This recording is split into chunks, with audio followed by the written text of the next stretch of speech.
Hello, everyone. My name is Mami Kataoka, Director of the Mori Art Museum in Tokyo. Welcome to join us, Aki Sasamoto Artist Talk, who is participating in our current exhibition, World Classroom.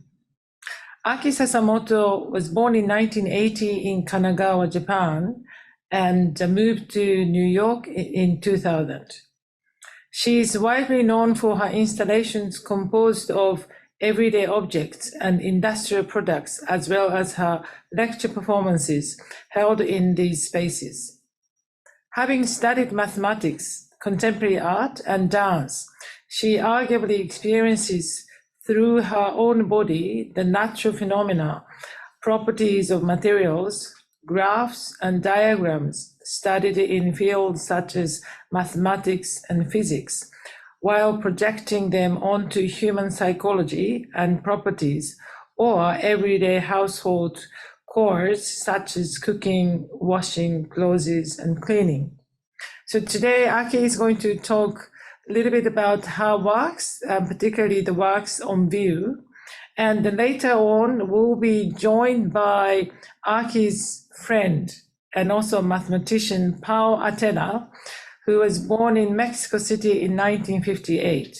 And he is a professor of mathematics at Smith College in Northampton, Massachusetts.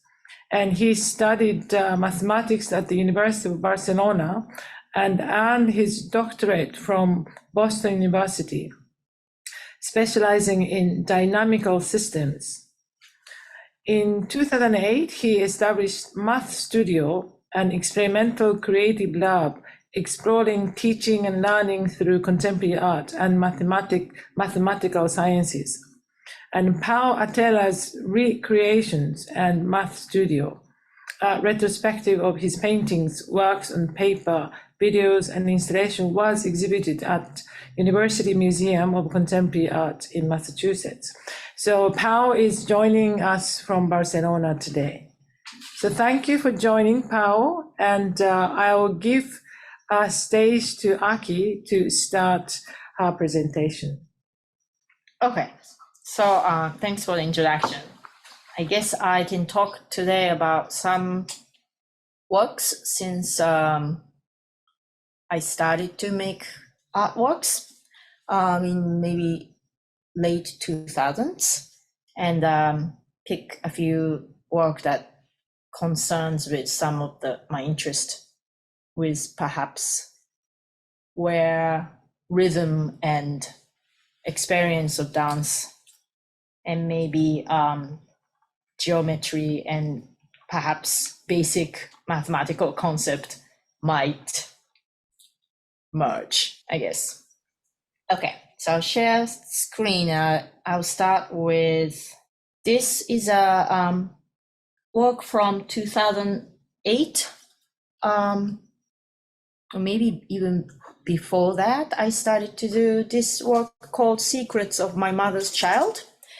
And there I was interested in making an experience for myself to be a graph, a line of graph, which is x times y equals 1. And I was interested in asymptotic experience. So first I did this work in theater space with another collaborator. And I was talking about my experience with my own biological mother and some of the kind of skewed dialogue I had with her. And I thought I was very close to perhaps what the graph might take me to the experience of feeling like I would get somewhere and suddenly end up in a complete opposite place. And I thought that could be something like living a life and then finding yourself on the other side of the asymptote. So I ended up using different movements and then objects to talk about those things of coming out of closet, literally, and using these knife shoes to talk about my skewed dialogue with my own mother. And later I started to stretch these dismantled chairs as axis, x-axis and y-axis. And then up above, there's a parabolic graph line. And I use these socks as a points of coordinates to draw a graph. And I explained how I might, one might feel like you get somewhere high value on the y-axis and suddenly you find yourself on the minus value y. So that's what I was doing. And I guess in a way, my the work I was showing here, the drawing from Do Not Diagram, Strange Attractors, those come from around the time that I met Pau and I became friends with him. And I was talking about perhaps, I don't even remember, but we were talking about maybe just life experience of like a weird dramatic ride or a series of events that like somehow make you find yourself in a unexpected location. Maybe, I don't remember. We talked a lot, like over coffee and drinks and mostly about life. But there was something about no mathematical terms, but I think I was always talking about those asymptotic experience. And Pau coming from knowing more about dynamical system, and I think I was curious at the time of those strange attractors. That's a graph that he showed me one time, that you can really see the graph being drawn time-based. And I was curious about the Lorentz curve. Maybe, Pau, you can tell us a little bit more about the consequence of those visualization. And I was drawn to those graphs. So I ended up making installation called Strange Attractors. And these hung curved line is kind of simulating the curvature that perhaps those graphs might look like. And I was using that space as place as if I was inside the graph, which is not possible, but I wanted to experience moving in the space of diagram. So during this time, I was also using a lot of language, bringing out like episodic elements in an improvisational way. And attractors, if I am to just like use as a pun, and then I use strange attractors as perhaps like a intrahuman attraction, I could then talk about maybe why I am attracted to certain people and then how I am repelled by certain people. And perhaps that's similar to how the graph moves from one attractor to the others, and what pushes somebody to go to the other dimension or stay in that dimension, and why that certain relationship lasts so long and certain relationship lasts so little. And I was trying to do the impossible task of like applying empathy to a graph, I guess. So there I started to talk about different kinds of people in the world and explained those impossibly stereotyping categories and feeding all my characters from elementary school to and junior high school to this graph. And that's the graph that you see in the exhibition here.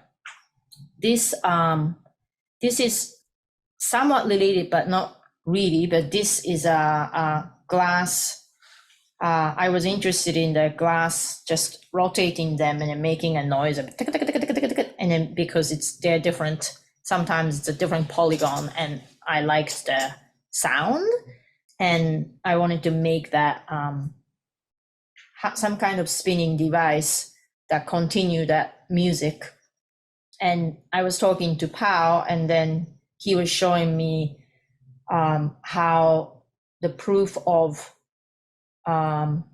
turning the sphere inside out was done, and I was captured by how he talked about those problem and how different mathematicians approach that problem. So I was not doing anything literally proving or anything, but I was inspired by the act of turning something inside out, and I wanted to make that shape.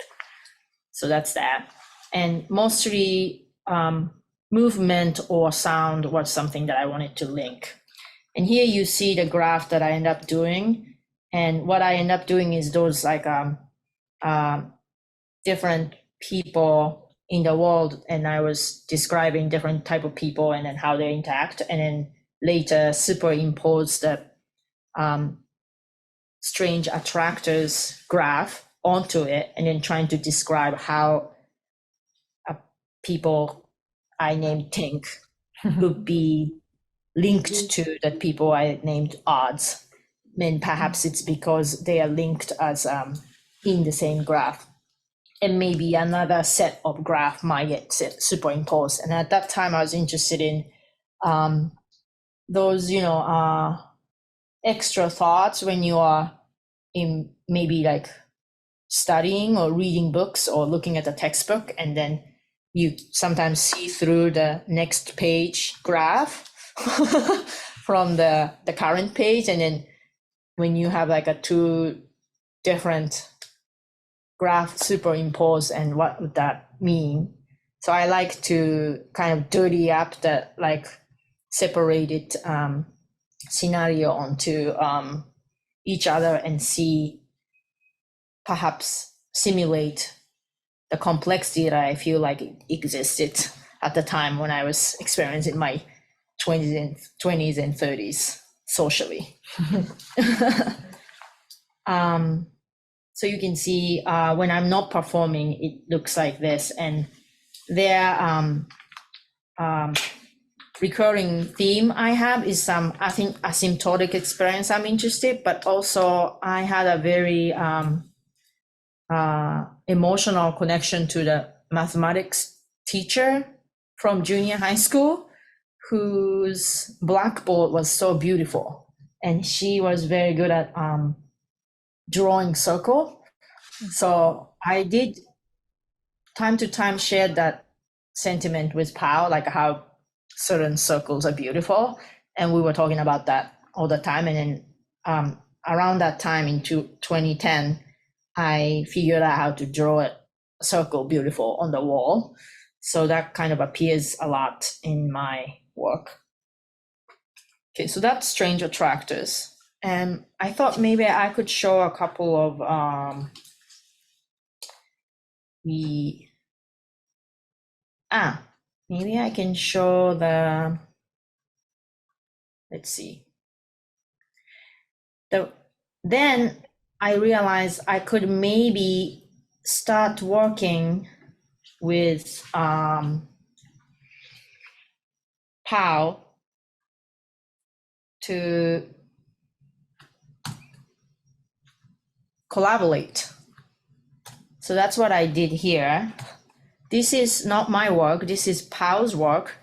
And in his math studio, when he actually do mathematics, he started to draw graph using a gravity and make this drawing. So I asked Pau to come to my theater production and then do this drawing as an opening. Maybe he could explain this obsession too. And then afterwards, what I did in this theater also had certain curve, and then it was called centripetal run. So centripetal force was my interest. So it had a lot of curvature. This wall structure I was spinning ends up being a curved wall when you put upright. And then I would dance and do different sound movements, solo with the wooden donut. I guess donut appears a lot in my work. And then finally end up lecturing on this curved wall.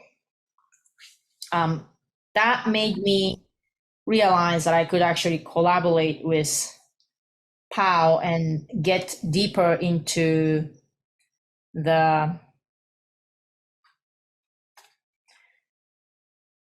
actual lecture that he might do, instead of me trying to do, how do you call it? I'm inspired by mathematics, but I'm not doing it. And I thought maybe I could quote him. So I asked him to, instead of actually take on the lecturer character and then give a lecture live in the theater. So when I had a black box theater production, I asked him to be up on the balcony and once in a while give some lecture down to the theater space. I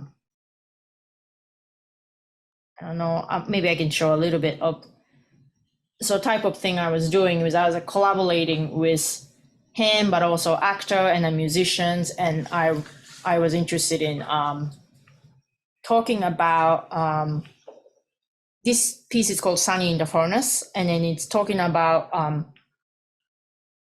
suicide of my teenage friend and how such a thing could happen. And I was asking Pau to explain catastrophe theory.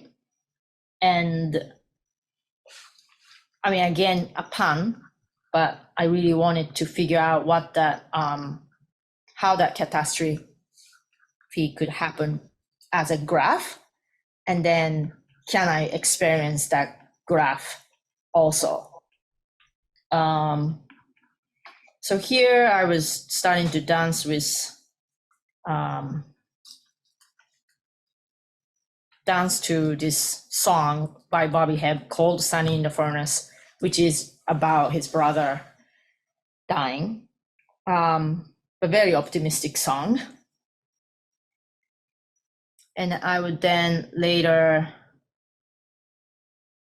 sing the song myself. And then talk a little bit about my friend. And then twice or three times, I think it goes back to Pau's, like back in the balcony, and then he would be, his lecture on the catastrophe theory also gets a little more outside of numbers.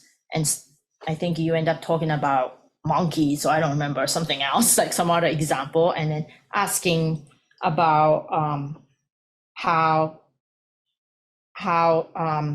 life event could dramatically change. Like he used the example of maybe light bulb, but what does that mean when things suddenly turn off or turn on? Yeah, and then a lot of things happens. And I end up also trying to draw a graph of catastrophe that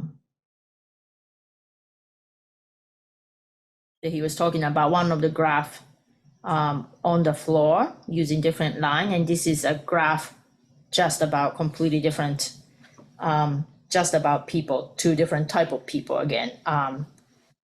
People who have a charismatic syndrome and then people who have a strategic syndrome, and then talking about two different way of dying or having a disease. And finally, I guess, I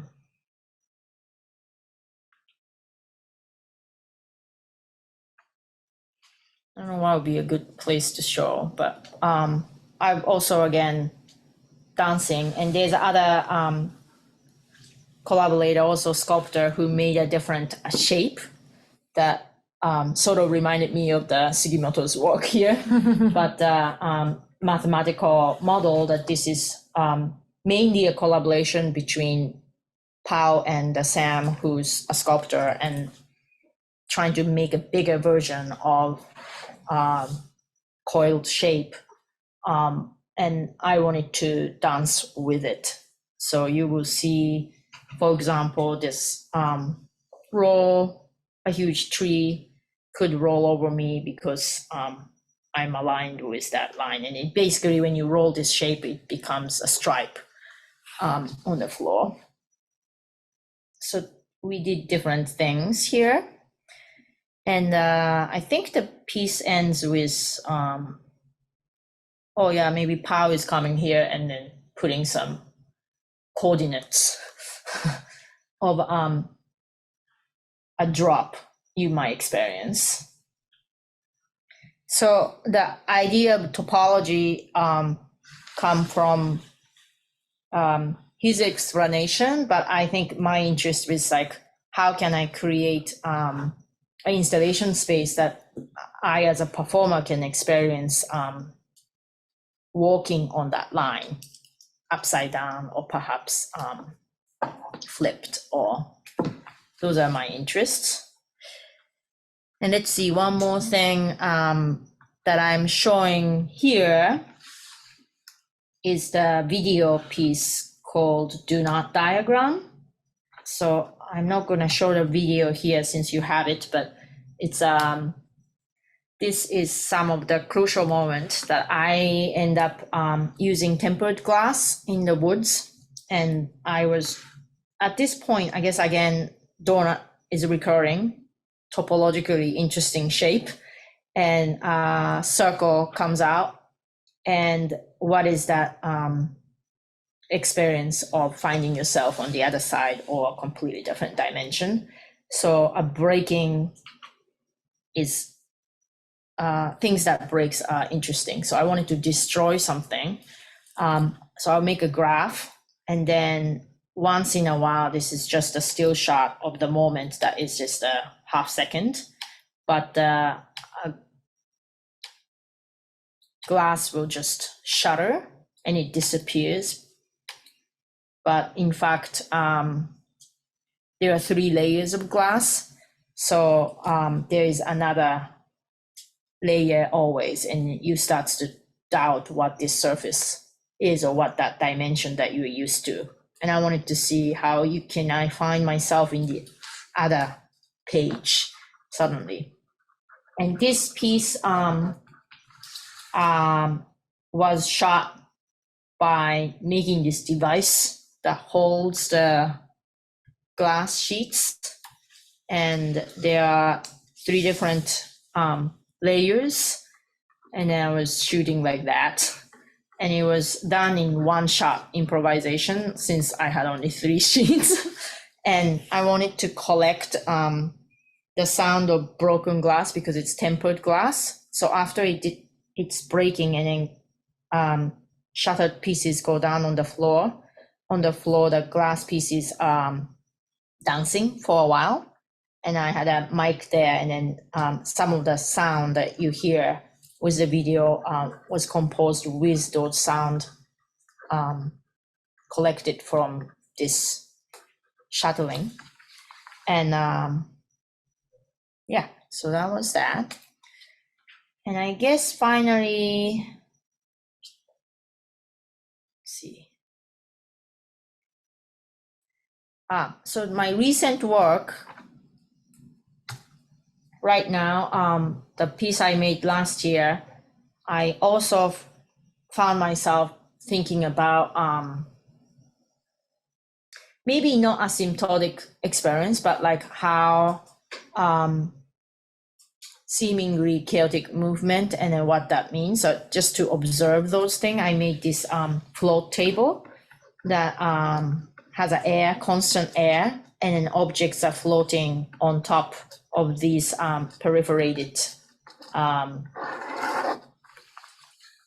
plane inside the sink. So it's a bit complicated, but basically those snails are moving constantly in an unexpected way. And my concern, some of the concern is jotted down on this whiteboard, and maybe the best one that describe that is this one, which when you decide to go the other way. So when temperature goes up or down, or when object float or sink, the piece is called sink or float, I guess. And now, right now, what I'm working on is I'm making video, trying to shoot this object from underneath. Because I was also just concerned with the, I guess a graph, right now collecting all these pathways, because I think I started by wanting to experience being a graph myself or a line myself, but now maybe I'm starting to lose adrenaline, and I'm just like want to observe more and like kind of mentally getting into this empathetic place. The physical is still something I want to do, but there was a little more combination of observation and moving myself. So that's what's starting to happen. This is a snail, and then there's also bunch of different objects like a sponge.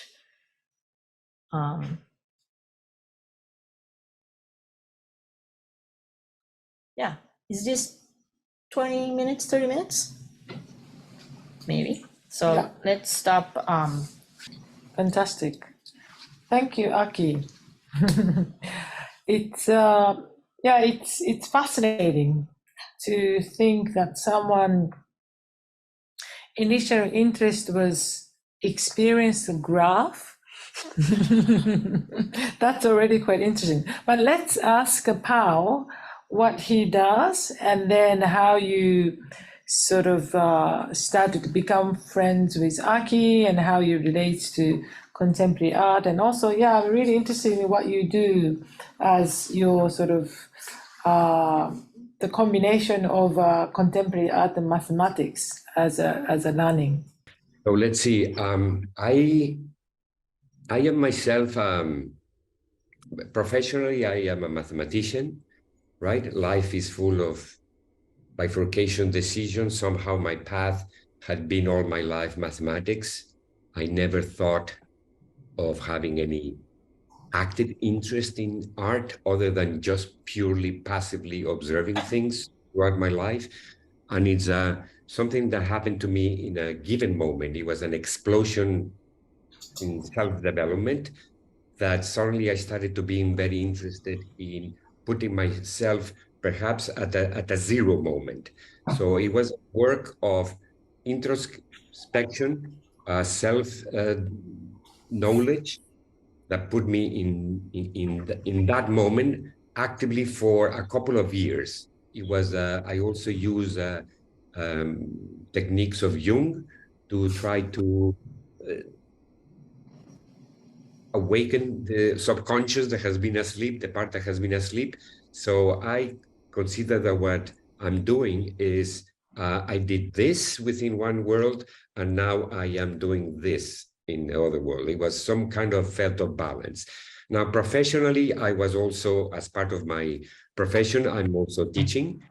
So what I started to feel an urge is perhaps develop some of these things that were arising in me as part of teaching, and what could I do with that?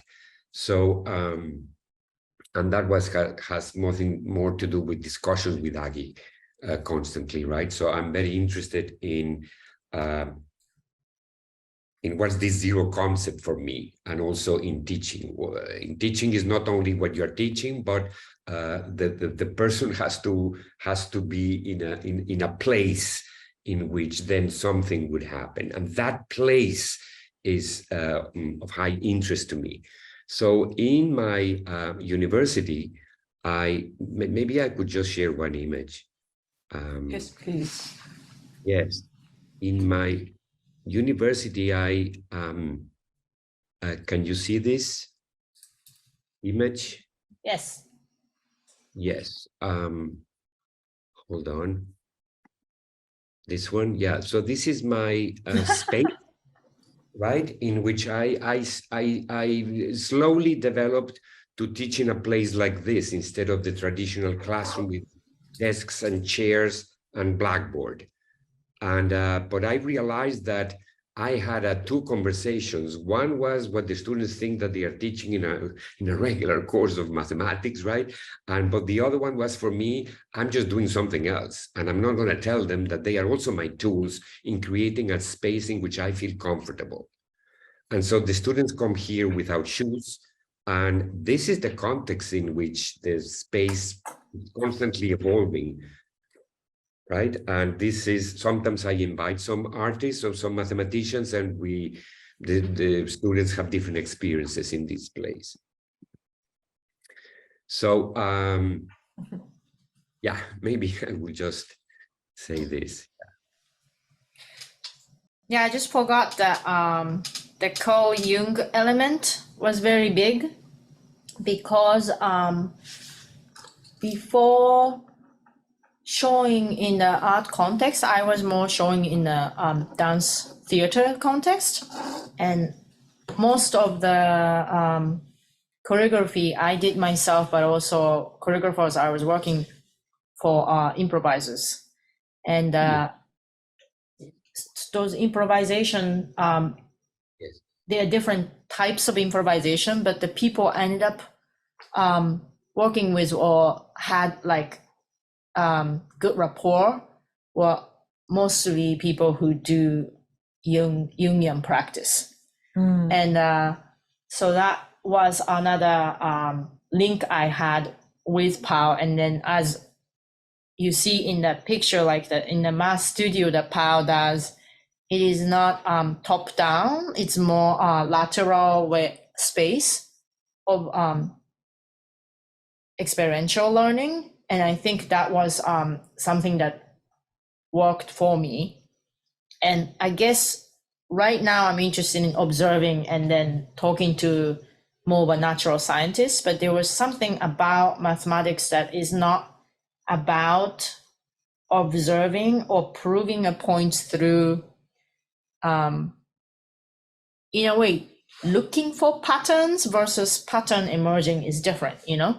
So there was certain elements that when I'm also interested in physics and other type of science, but there are some type of manipulation that happens trying to see what human wants to see.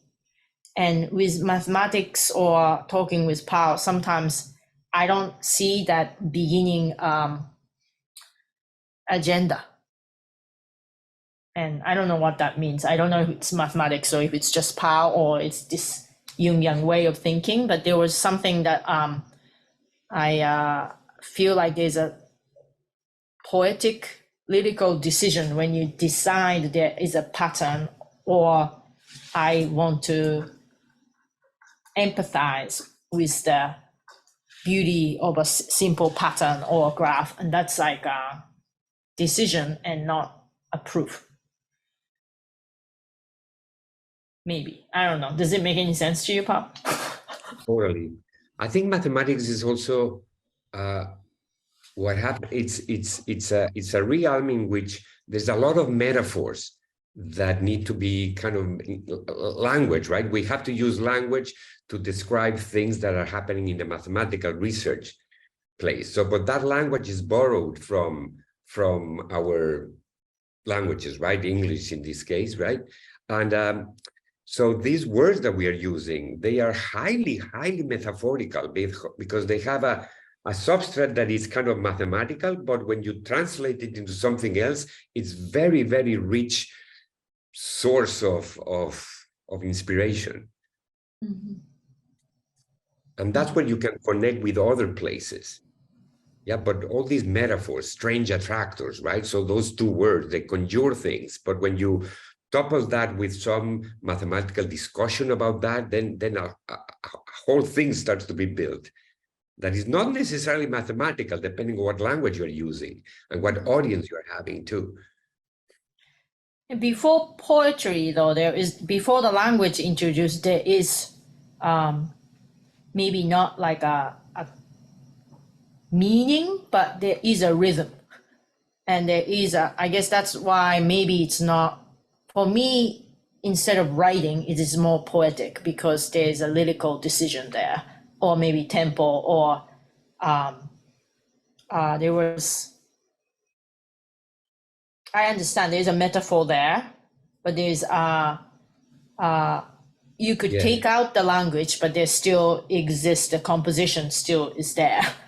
So it's, I think the link to the movements or link to the music really makes sense for mathematics, you know?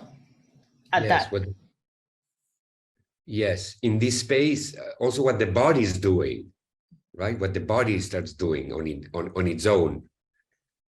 How do you think, to both of you, that your interest in mathematics started?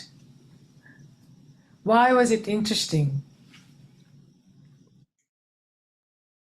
Oh, for me, I think there was no doubt when I was a kid that was the moment I had to ask myself, because of the pressures of society, what do you have to study? I needed to study a career, right? I was going to go to Spain and I needed to, then in that moment of introspection, I just said, just focus on what you like most. And it was by far mathematics. So it just came like that. Okay, that's what I'm going to decide. But it had been there, right? It's just that I had not been given the question, okay, now it turns out that what do you want to dedicate yourself to? But the question for me, the answer was very clear at that moment of development, at that moment, right? I'm not saying that has constantly been the case right now. My answer would be multiple, but in that moment, it came like a unique answer. It was so the beauty of it. Mm-hmm. Can you elaborate a little bit more about the beauty of the mathematics? It's quite interesting that there are a lot of people in school who are not good at calculating things or thinking mathematically. Then it thinks that it's like I'm not really good at mathematics. It goes same with the contemporary art. If you have a bad experience in art school or art class, then entire life I'm not good at art. That's exactly when I refer to my explosive moment, right? That's exactly what the the conversation I was having with a friend of mine here in Barcelona, it happened, that I was saying, she said, I do art and I teach art. And I was like, I had this reaction that you are talking about mathematics, right? But in that moment, it was explosive for me because the tension started to build. Because when I said I had that reaction myself like this, I realized that I was having, I was doing what the other does when I talk about mathematics, or often that I find that. So I started to feel very funny of being in the opposite sides of something at the same time. And so she pressed me to draw. And then I just resisted. I said, I don't draw, but I started to say, okay, I'm just going to flow with that. And that is the moment that then she said something very common to people that I draw. He said, just draw the whole. She did like this. Don't draw the arm, draw the whole. That's the object to draw. And that was explosive moment for me. It was, I almost lost consciousness almost for a couple of seconds. It was very, very, something happened very profound. And then I couldn't stop thinking about it. So for me, there was a clear before and after that moment in which I became very interested. And then it was a matter of evolving, right? A matter of finding, okay, what's the learning then? So if we break that thing, that we shed out certain things. We have to be back to be a baby. What am I looking? Am I looking just light? Then language comes. What's this? What's that? So we start to refer to things, and that's when we can start. I don't know, So that's zero experience. So when I'm teaching, I try to find out where is that possibility for other beings in the room, right? Or we are in a teaching learning experience. So something like that, because it has to do with the rigidity and the inertia of that thing of I don't do art. So that's something that others do. I don't do math, right? So it's to work out that moment first. So for me, when I'm teaching math, many times what works is to have a visual experience of students. I put them first in the traditional classroom, then in that room, or we go to an art piece in the museum or something. And I don't know what happens, right? But I feel that something is like as if just in front of something, the spirit goes up, right? And then we are more open to, that math thing that so something that happens internally. Interesting. I like the way that you say explosive moment. And although I don't do mathematics, but I think when mathematicians find an answer from some kind of formula, then it must be a moment, like explosive moment that you find something. And Yes. that's, I think it has to be so creative. And a lot of story comes from mathematicians historically, that they found the answer by doing totally different things. Absolutely. And that's connecting to what Aki was saying about Jung, right? And letting the body do, maybe. Yes. And those explosive moments are when something clicks, right?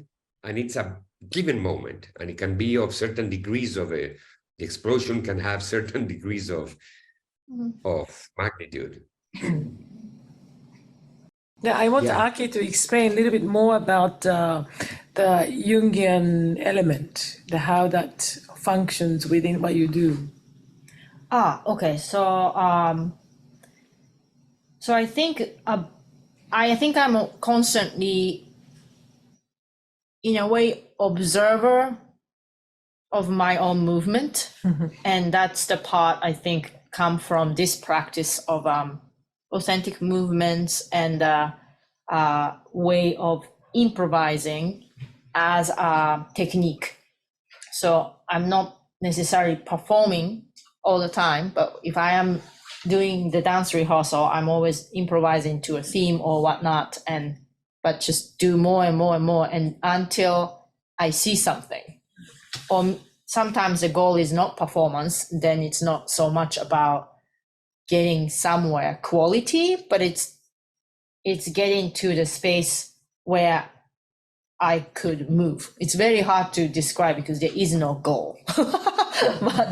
but to be in a blank state, like the zero moment, perhaps what you talk about, but that is the place that things can emerge. And I think just getting there, a path to get there is different every day. So that really was my interest. I think my connection to mathematics was a lot more not passionate one at the beginning. I think I was just good at it. And unfortunately, I was in Japan, that mathematics did have a place in school. So I wasn't, I was just using it as tools to get somewhere. Okay, I'm good at this, I can do this. But then when I saw this teacher that I described who can draw a circle so beautiful, I was not listening to her. I was just looking at her drawing and getting lost in it. And so I think when that and then since I was good at it, I could have a good rapport with that teacher. And then I think that was just a kind of like a way that somehow pushed me into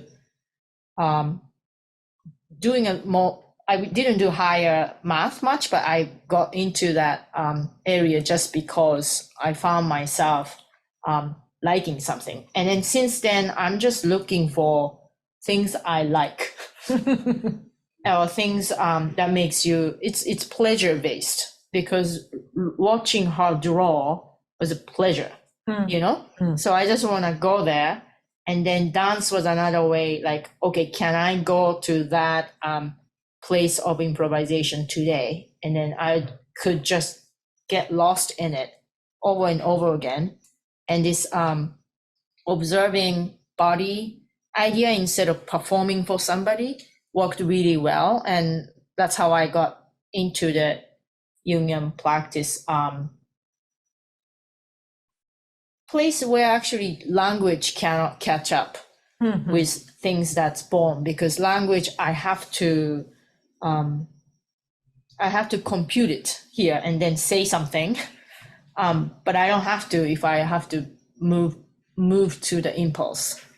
Just like the bodily things of digestion, it just, or breathing, it just happens, and let it happen. That's like that became like a motto in my work also. It's so interesting that I see often people who are close with contemporary art and dance or performances, but it's so exceptional to find somebody who also adds mathematics within that movement. And yeah, then it makes us think that we should be away from this division of the school subjects, that people think start from different subjects. Then many people go into the depths, but not many people are finding this sort of horizontal relationship is seemingly completely different. But yeah, maybe within Aki, you don't have a boundaries between those specialized fields. It's all one within yourself. I think it doesn't really matter which subject you end up doing, but it's, I think the outlet, certain field has a shorter, for me, I am short-tempered, so I think art works. I could just be alone and decide the size and scale and scope of the project, and I could just get into it, and I could just have like a one question for 10 years, but nobody knows.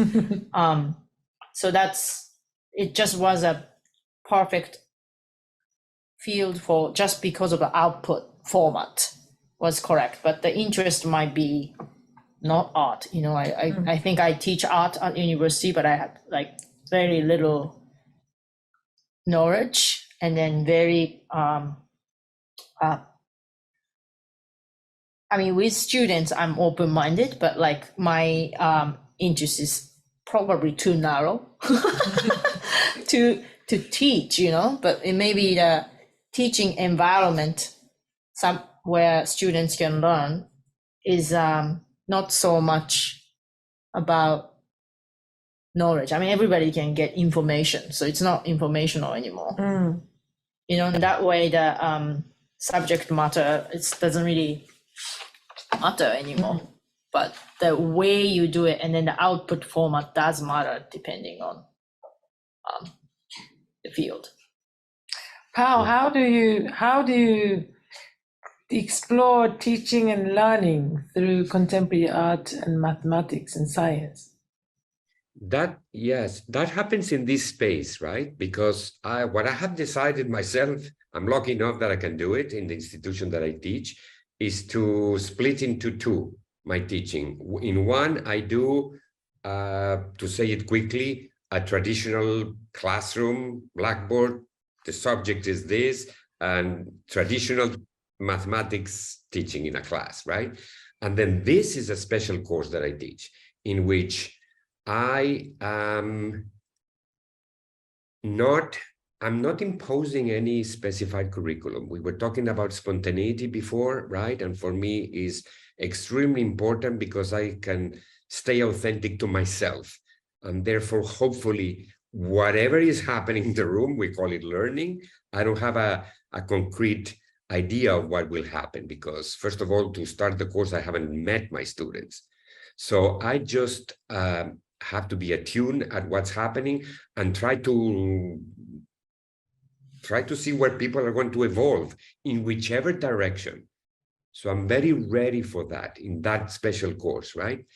And what I display myself, it's physically activating the geometric things that I find in the room that I have done myself, or some other students have contributed, because I try the room to have a generational experience. So you want to see objects that were done before you were there. And maybe if you do some little diagram, it's going to be there tomorrow, because not even the janitor comes into this room. Nobody comes into this room.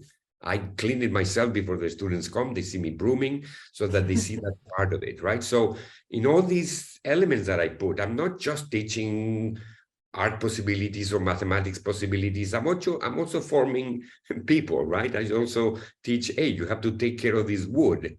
So in one semester, I took a desk that was a wood desk that was being thrown by the university as old and broken, and slowly I kind of restored it all the way to polishing, sanding as part of what I was doing on the side. I was not teaching how to do this, but they would see me every time, 5 minutes, and at the end, this table was there, so, but the one is only one of the many elements. If the students, my objective is not necessarily math or art or this, right? It's kind of I don't know. Yeah, every time is different, because it's not just me. I have 12 individuals there too, or 13 individuals. Yeah. But can you tell us a little bit, like maybe 1 or 2 examples of what would be the discussion point recently you had with a student? Well, I tell you one past ago, because Aki mentioned this pendulum that is throwing some ink to the floor, right? So that happened, the idea happened in a class. So for whatever reasons, I started to talk about an accident that my brother had. He was in coma, very serious coma for a month and a half. But what happened to my brother is that he said at the end, when he was coming back, in the days that he was neither here nor there, he said, I had a recurrent dream. Later, he never remembered this. But this is why that pendulum and that drawing happened, right? So I'm in the class relating this to the students, because my brother said, I have a recurrent dream, and it's because a large pendulum is swinging next to me, and the moment is next to me, I have to decide if to grab it or not. And for me, that was another of these explosions moments. I said, oh my God, that's when I saw him completely dead, coma dead, right? And there was perhaps a minuscule molecule that would say yes or no. I don't know where that is. I live or don't live. I took it like a incredible thing. So I was kind of explaining this in the students in the concept of chaos theory, sensitivity to initial conditions, the metaphor of a butterfly that flaps and that can change the weather later. I was referring that into where's consciousness and where's the decision to live or not to live. It might be a nothingness or a thing that could do this or that, right? So I was talking about it like this. And then I grabbed the pendulum somehow, and then the ink started pouring, and then we just developed this. So, so that was a teaching learning moment for a lot of people in the room. Yeah. That's similar to the what was I teaching? I don't know. It was not mathematics, It was not art. So but you try not to lose track of all this, right? So you're just experiencing. Yeah. I think a lot of things can align with things that you can explain in mathematics, the one Pau can explain. So I think the rich metaphor already is inherent in the world of movement or shape or even the numbers that you understand, it's already there. So I think that's why it's a great subject, kind of like art. Like you don't, like if you have a curriculum, it doesn't work to pull people in because it's like 100 more, thousands more possibility to explain the same thing exists, you know? And I think when I walked into math studio that Pau has, it's like, it's just better than any studio I visit because it's at the moment of potential link. And it's not like, it doesn't have that agenda of like, oh, this piece means this and this and this. And then like, I just feel like, why do you make it if you can explain, you know? Mm. So where the abstract doesn't exist as an artwork, I think that's the richest place of art. And then maybe that's like what I like about improvisation too. And then it's not so much dance, maybe it's music, it doesn't really matter, but that improvisational thinking in teaching or making, I think that's the space where mathematics stays instead of, you know, making it clear what this means or what this is for, you know? Mm. And I really like that it stays before that example. So I can apply my own episode or my own example and make that link. It's open for us, you know? When you do this lecture performance, how much do you prepare the story? How much you put yourself in the improvisation? So I think the first time, sometimes it comes from talking and other times it comes from making installation objects. So it could come from like more like a dance studio, it's like nothing there, or it could come from object that then becomes much more structured improvisation because it limits me what I can do.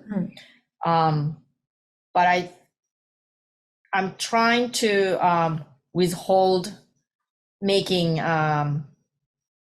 any notes, so it's all stays in the conversation for a long time.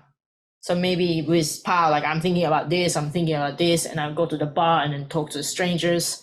I'm thinking about this and that, and I want to stay in the colloquial thoughts for a long time so that I could improvise and not recite. Mm-hmm. So again, against curriculum and against like you know, like instruction in a language way, you know. But after I perform once and then start talking, it starts to get kind of like a storytelling, and I'm gonna repeat the same thing, but still try not to write down so I don't recite a play. So only that drawing remains as a byproduct of your performance. It's similar to that that math teacher from junior high school who teaches the same things every year, I bet, you know, but then like each time, like it's very authentic triangle, authentic middle line, authentic circle. And what does that mean? You know, and then I think if you write down and have a PowerPoint and then do it each time, it's very different from the teacher actually drawing each time. And I'm interested in that way that person draw it because they've done it so much. They're not tracing it, but they could, it's in their body, you know? And I don't think that person's thinking so much about that circle, and that's what's beautiful about it. And very similar, I don't really call fabrication math necessary, but when you make something, you need to be able to figure out how to make something. And that is very similar type of figuring out how to draw a circle, or how to make the spiral with Pau and Sam, or right now I was trying to make those objects float, and I have to basically do a reverse engineering. But instead of asking engineer to compute what shape, I wanted to drill holes myself and then do it opposite way, because I need to get there to really own that object. And it's very weird, but I think for me, that empathetic moment to the object or shape, or like just a line, I think that's important. It's so interesting that when I visited you in New York studio, then you were just making these holes onto this plexiglass. But I think this whole process of try and error and then thinking, that also becomes really part of the result, or like whole procedure was already so rich that you understand in depth in all the details of these physical elements, physical phenomena. And it's so interesting that it's hard to explain how your teacher could draw a perfect circle, but it's kind of skill contains, or like remains in human body. And a lot of not artists, but a lot of artisan, like traditional artisan, has extreme skill, but it can be only done by doing. And that's also quite interesting part, that you cannot really sort of follow the formula, or you can just look at the musical score, but you have to do it yourself. Yes, I think that part of experience, right? I just find it so incredible. This interaction with materiality, right? That is part of what we feel our action, but there's something, the externality that the hole didn't go completely like this, or the moment I'm doing it, something else is happening to my feet, or all that interaction. And sometimes I feel that in mathematics, maybe there's a interaction, but it's in a totally different realm. Maybe it's with logic itself, right? You're interacting with reasoning, you're interacting with logic that has its own part. But in art making, perhaps it would be more, I don't know. It's similar, no? Like even like in my like elementary understanding, when you like have a problem and you have to not necessarily have a you have to hammer it, right? You have to prove. Yes. Yes, you have to apply each scenario, what if the crossing is 2, crossing is 3, and then you have to go through everything, and at some point you realize, I could have done it this way. So weird shortcut appears like on the 3rd page when you're trying to prove something in like a math club or whatever. And then that shortcut, that's why I like that when like, when I was talking about like a different graph getting superimposed, but like, because you experience, when you try to solve or prove something, you experience that moment that, those page 1 and page 3, like shortcut is here, and I could actually visualize it, and that pathway is very similar to dance.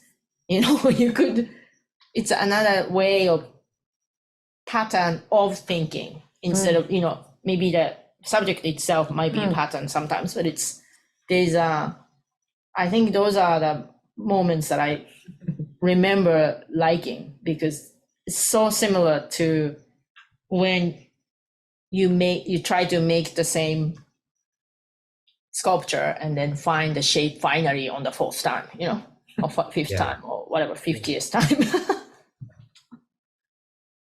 And from a student moment, going back to that thing of when things can happen, I had a student, in a moment there was a little ball. I think my dog was slightly pushing it. And then she grabbed it. It was a ball that is used for some sports, right? And the students started just wondering, and she said it aloud, what's inside? Or what is it made of, right? And this is just specific to that moment, right? That you were asking when learning perhaps can happen, or development, I would say. Then I just remember that I had a little saw in my drawer in that room. So I went quickly to the saw and I gave it to her and I said, just cut it. And she was like, it was a moment for her. And then she started just doing it, and she just went through it to see what was inside. But, but that was specific. I don't know. I think it's specific to that individual, right? In that moment, that was one of the things to do. Pau, can I ask you all those sort of finding process by start using a lot the computer? Is it what kind of change is making it happen in the mathematical world?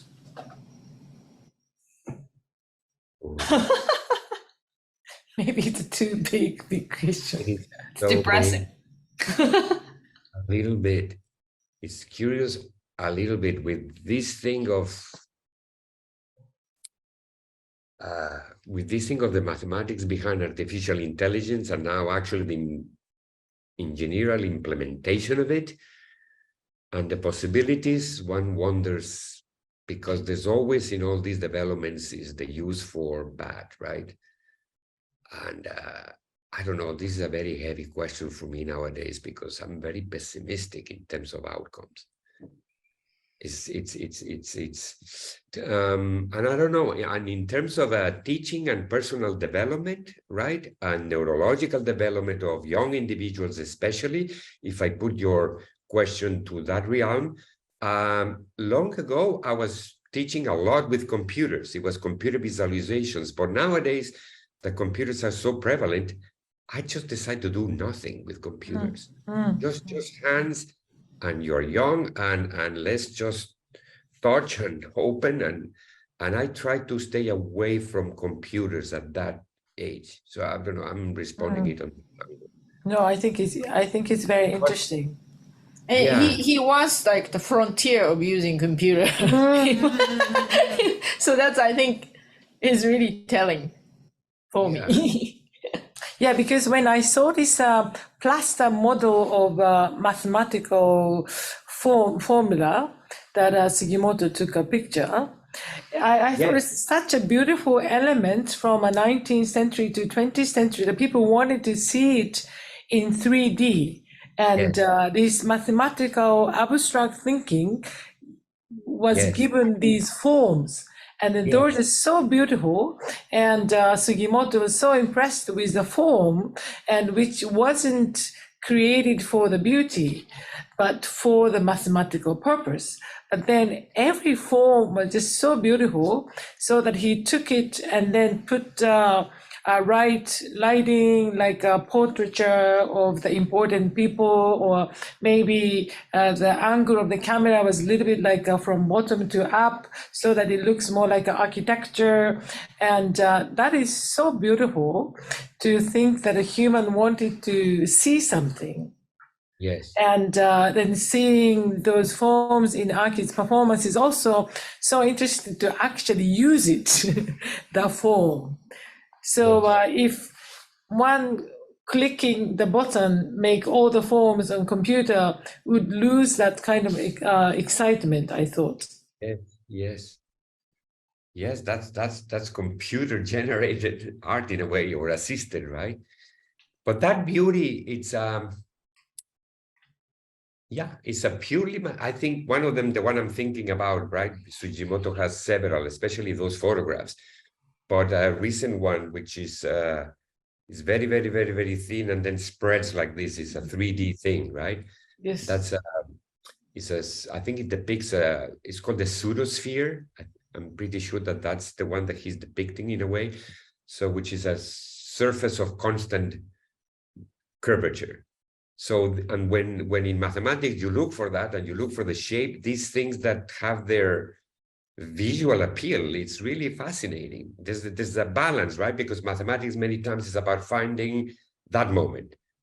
And that moment has an inherent beauty. And I feel that sometimes Aki, in her performance, she's constantly finding that moment of all the things that she's doing.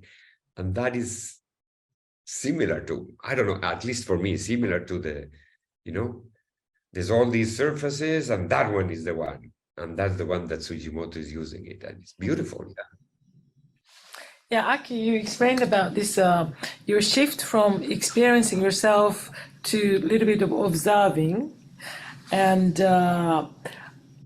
do you see where you are, like your practice generally going which direction, or you want it to be open and improvise yourself?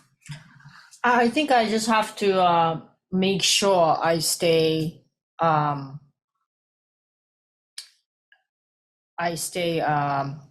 what Pau you call zero, but I think maybe there was certain type of rhythm that I started to detect in my own practice of making, and I need to fight it because I cannot become I don't want to recite the same rhythm of practice. So sometimes when I do theater production and collaborate with people or look for different if something seems more like too new to me or like I might fail, that's where I should go. Because I don't want to get used to it. So that's probably why I'm delaying to jump in and perform, because I'm realizing my riff is starting to sound the same. So I'm trying to figure that out. And also in general, I think it's good to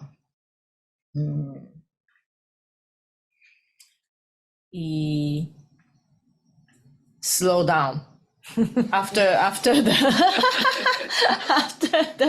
COVID and all that, I was realizing like, okay, I want to stay in just waiting until the impulse comes. So that's why I'm using the technique of just observing for a while. So I don't really have an agenda while I'm observing, so it's tricky. I think it's interesting that as you get older, then you have more experience than your future. But then people tend to feel comfortable by being in a space where you are familiar with. So your attitude of trying to go into something unknown and try not to sort of repeat yourself is, to me, such an important attitude. And I totally sort of agree with you how my life wanted to be, but how I want my life to be. And I really want to learn more about mathematics, actually. After doing this World Classroom, and the contemporary art nowadays had been looking at so much of the diverse culture, politics, and history, which is so important. And the understanding of the otherness is one of the main issue for the human beings. But at the same time, the field of mathematics and physics and all these scientific fields seems to be still looking for something in common that all the human being could share beyond nationality and race and all these things.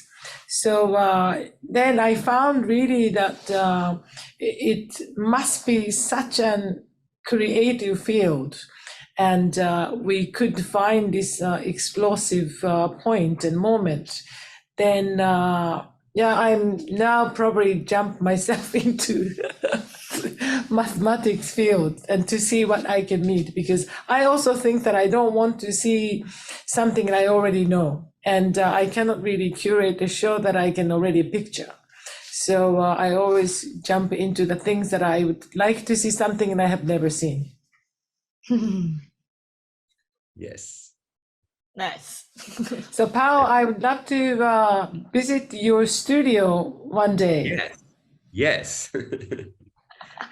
And I would love to Take off your shoes. Yes. Yes. Maybe I should enroll myself in your class Yes, that's possible too, I think. in one semester. Yes. Okay, that's good. My retirement plan. Thank you very much. Thank And Thank yeah, you. would love to meet you in person with Aki in the near future. All right, maybe that's possible. Thank you so much. Thank you Thank very you. much. Bye bye. Say goodbye. Yes. Bye bye, Aki. Thank you again.